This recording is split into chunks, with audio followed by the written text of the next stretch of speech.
I think people underestimate really what this golf course is all about. And I think when you have, if you will, Tillinghast aficionados or those that pay attention to architecture, the one thing that really stands out and really is always the character of the golf course are the greens. These are exceptionally difficult greens to putt. And there's a reason that players have problems playing here. It all is tied to the greens. But I think, the interesting thing is this course was essentially a blank canvas when A.W. Tillinghast first came here in December of 1921. And that this was a farm known as Cambria Farms to raise grain for the mules that worked in the company mines. But the other thing is you're greeted by an incredible view to your left, which is the Conemaugh Gap, which I believe is the second deepest river gorge from top to bottom in the east of the Mississippi. So these would have been the views that you would have been greeted upon driving up the hill. And in the earliest minutes, they commented that they'd found a location that they thought was perfect for the golf course. So, the golf course, essentially, there was almost no trees on it, was built. And to a large extent, if you look at some of the early bunkering, which were very, very deep bunkers, which would have been difficult for people to get in and out of in today's world or any world, they were very, very deep and very shallow bottom. The other thing that's really forgotten, an important part, it had a massive impact on the community whole, where the golf exhibitions that were started. The first one involved Walter Hagen, who is a very famous name in golf. But then the following year was Gene Sarazen and the famous Babe Diedrichson. The response from the community was so large and the turnout so massive that they realized within the club that there was an interest and a need for public golf. And with that, the members of leadership of Sunnehanna Country Club decided to go out and look to procure property and build a public golf course, which today is Berkeley. So Berkeley Hills is a result of this club and its leadership here in wanting to make sure that golf was accessible to people of all backgrounds. My memories really go back to the mid-'50s. Hate to say that, but it's true. My earliest memory is probably just being at the pool. There were a lot more kids swimming, and that's where my experience was as a kid. I mean, you had a high dive, you had a low dive. There was a guy named Jeff Wigman who was famous for, we called it the coffin dive, where he would do belly smackers off the high dive, which would drive the lifeguards absolutely bonkers. In my era, in my kid era, in the 40s or the 50s, they didn't want kids on the golf course. At Sunnehanna and a lot of other places back in those days, you couldn't get on the golf course until you were 12 or 13 years old. During that time, kids playing golf courses like this wasn't something that was necessarily looked upon positively by especially a largely male-dominated club. But we were very, very fortunate to have three people, Dottie Kunkel, Jeannie Rose, and John Gottlicker, and a staff that included Jimmy Soroka and Paul Petrovich, that were incredibly nurturing and protective of kids, making sure we had access to a golf course in ways that most kids did not at the time. So we were very, very, very fortunate to have forward-thinking people that wanted to give kids a place to play. The whole atmosphere changed relative to children and teaching and junior program, etc. It's a spectacular golf course, and the programs here are great too. Just like the junior program with Mrs. Dorothy Kunkel ran, we had different clubs from Pittsburgh come up and see how the program was, and they tried to duplicate it. That's how good the program actually was. My parents always said it was the best money they ever spent because they always knew we were where we were. You couldn't get in trouble if you wanted to. I think some of the more vivid recollections, though, really is the Halfway House had the best cheeseburgers I ever had anywhere, and Jimmy Soroka's mother worked there. And so one time I said to Jimmy, I said, those were the best cheeseburgers I had anywhere. He goes, well, you know why, Johnny? He goes, no. He goes, remember they used to have prime rib special every night in the menu? I said, I do. He goes, whatever prime rib wasn't used, it was ground up and made into cheeseburgers. So, I think it's ridiculous to think one of my most iconic memories of growing up here is a cheeseburger, but the cheeseburgers were incredible. Eddie was a fixture here. Everybody took care of Eddie. At his birthday, golf shop sales were very good because he'd stand out front and talk to Mrs. Kunkel and Mrs. Picking and Mrs. Rose as they came in, tell him it's his birthday, so they'd bring him in and buy him a shirt or this or that. But Eddie was unique that way. He was well liked by the membership. So Eddie's looking for a ride home. He says, hey, Mr. Picking, you want to take me down to the end of Sunnehanna Drive? Well, he said, okay. He got there and he says, how about down to, the whole way, down to the end of Luzerne Street. Okay. He says, how about down to the hill, down to Brownstown? Okay. I says, Eddie, I'm going to take you home now. John Gottlicher established a scholarship in Eddie Vitok's name. Has expanded to beyond the caddies to any person working here or their families, within their families. And people apply for it. And we give out, this year we gave out $15,000 worth of scholarships to 7 or 8 people. Since we started the scholarship, we've given out over $200,000 worth of scholarships. I love to contribute to the scholarship. I think I hit it pretty good. And I think it's great in not only Eddie's name and Johnny's name, John Gottlicher's, but also for the employees. I mean, I think it's one of the things that a for-profit can kind of get out of that for-profit pleasure mode and do something for somebody else. This isn't just the 100th anniversary of golf at Sunnehanna and the founding of Sunnehanna Country Club.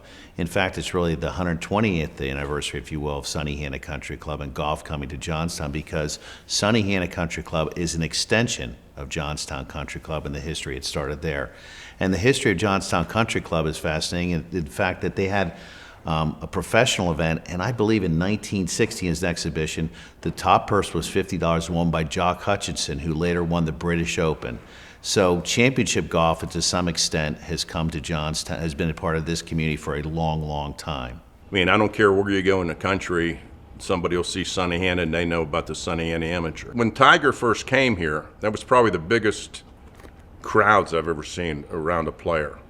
I mean, everyone starts with Tiger Woods, but, before there was Tiger Woods, there was guys like Ben Crenshaw and certainly Arnold Palmer. Jack Nicklaus, this was Jack Nicklaus's first major amateur tournament as a result of a phone call from William Campbell, who was one of, if not probably the second greatest amateur player in the modern era behind Jay Siegel, who won Sunnehanna 3 times. And essentially, as Bill Campbell called him and said, would you be interested in playing a tournament in Johnstown, Pennsylvania? And so that Bill Campbell contacted Bill Price, or the tournament committee at that time, and encouraged them to invite this young 16-year-old phenom. And in fact, the first mention of in a national periodical of Jack Nicklaus is in Golf World playing at the Sunnehanna Amateur. Oh, man, I tell you what, when I look back, if I'd have got some autographs. I think my favorite was Freddie Couples, okay? I mean, Freddie Couples, he was just, like you see him on TV now, that's just how he acted here in the club. I mean, he was just a great person. I can remember Marty West, which played, I don't think he went on really to make it like the pros, like Freddie, but he would come every year. Davis Love, Ben Crenshaw. I mean, when I look back, Billy Andre. We had a player, Billy Andrade, who played here 5 years in a row. And as soon as I came to Sunnehanna, Bill Wilson was the sports director at JAC. And Bill, which I didn't know, he asked me, who would you pick as a dark horse? He did this all the time with John Gottlicher, who was my predecessor. And not knowing what to say, I just looked at the sheet and I saw Andrade. I said, Billy Andrade. So I picked him as a dark horse. He didn't win. Well, the second year I picked Billy. The third year I picked Billy, and the fourth year I picked him. Well, the 5th year, Billy called me, and he says, do me a favor, don't pick me. Didn't pick him, and he won the amateur that year. And he went on to be very successful on the pro tour and on the senior tour. Oh, it was always a great golf course, always. I mean, that's because you had the, people on the committee at those times, like Mr. Kunkel and Don Hall. But the reputation, because of the amateur back then in the early years was, this was a pinnacle, okay? To have the amateur, the status of the amateur. And in those days, Mr. Bill Price and his wife, they would visit all the tournaments because you had to be invited. It's not like today. Mr. Price would travel to all the tournaments. And meet the players personally. I started playing golf when I was 10 years old, but my first memory was when Dr. Ed Updegraff, who just passed away at 100 years back in December, he was staying at our house. I was 13 years old, and he won the tournament. And there's a picture someplace of myself shaking his hand at the end of the tournament. And he was a good friend. He lived in Tucson, Arizona. And he's one of the reasons I went to the University of Arizona. I went to school there for 4 years, and he was kind of like a safety net for me. Yeah. We didn't see him very often, but he was around.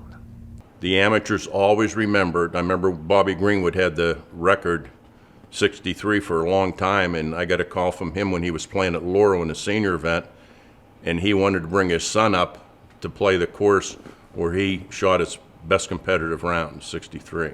There used to be a significant component of the tournament week that was revolved around entertainment. You had likes of Count Basie, Lionel Hampton, Gretchen Weiler, Doc Severinsen. I mean, you get on the list. They had, and Don Cherry, the first tournament champion, came here because of a hit song called Band of Gold.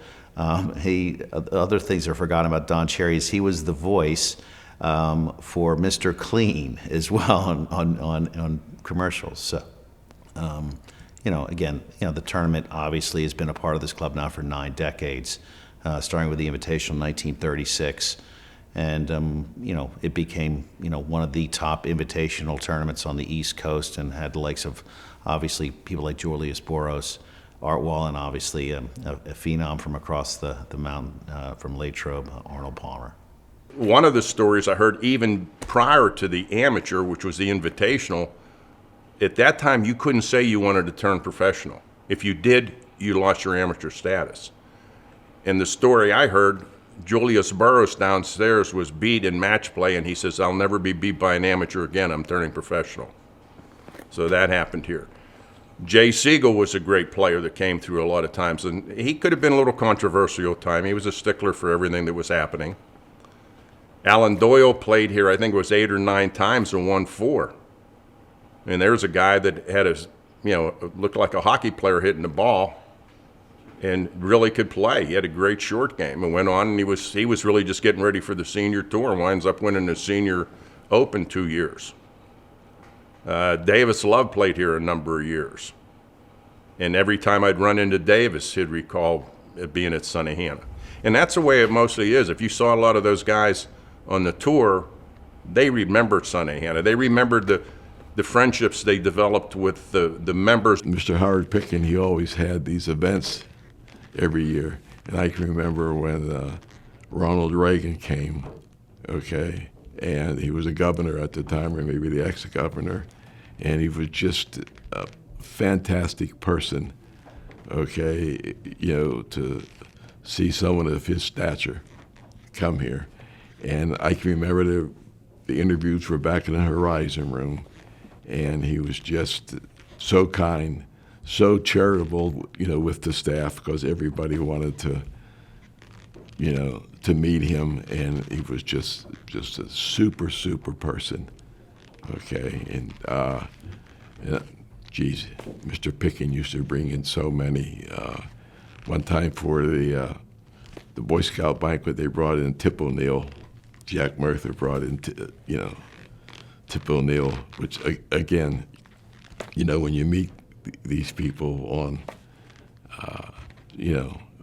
of their stature, to come here. And you give a lot of credit to Mr. Picking and Jari and things like that. There's been so much history over the last 100 years. It's hard to pick, one thing. And I've been around for like 70 of those years. So it's made a lot of great friends here. Still have a lot of great friends here. Had a lot of great friends here who are no longer with us. And, they've been an important part of the history of our community and the history of this club.